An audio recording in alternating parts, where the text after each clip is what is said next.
ખેડૂત ખાતેદાર માટે ખાસ સંદેશ છે કે ખેડૂતનું હાથ બનાવટામાં જેટલાના નામ હોય એનું બધાનું રજિસ્ટ્રેશન કરવાનું હોય.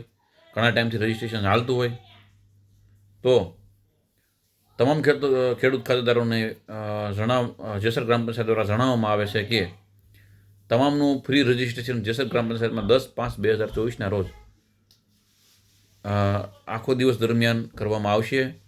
તો જે ખેડૂત ખાતેદારો બાકી હોય તે રજિસ્ટ્રેશન કરાવી જાય, કારણ કે જે તમામ યોજનાઓનો લાભ જે ખેડૂતને મળે છે, કિસાન નિધિ યોજના, PM કિસાન નિધિ યોજના, દાખલા તરીકે 2,000ના હપ્તા આવે છે, પછી તમે કોઈ સબસિડીનો લાભ લેતા હોય કે પછી ખેડૂતલક્ષી કોઈ બી યોજનાનો સરકારી તમે લાભ લેતા હોય તો એ યોજનાઓ તમને ભવિષ્યમાં મળવાપાત્ર નહીં થાય જો તમે રજિસ્ટ્રેશન નહીં કર્યું હોય તો.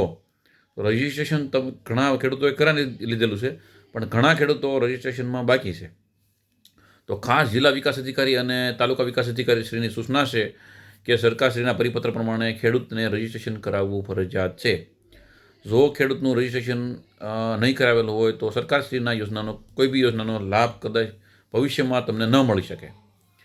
તો 10/5/2025ના રોજ જેસર ગ્રામ પંચાયતે વિષય દ્વારા ફ્રીમાં ખેડૂતનું રજિસ્ટ્રેશન કરવામાં કેમ્પ રાખેલ છે. તો અવશ્ય પધારો અને બીજા ખેડૂત સુધી આ વિડીયો તમે આગળ મોકલો. 10/5/2025 જેસર ગ્રામ પંચાયત ખાતે આવી અને પોતાનું આધાર કાર્ડ અને મોબાઈલ નંબર સાથે લાવી અને રજિસ્ટ્રેશન કરાવો.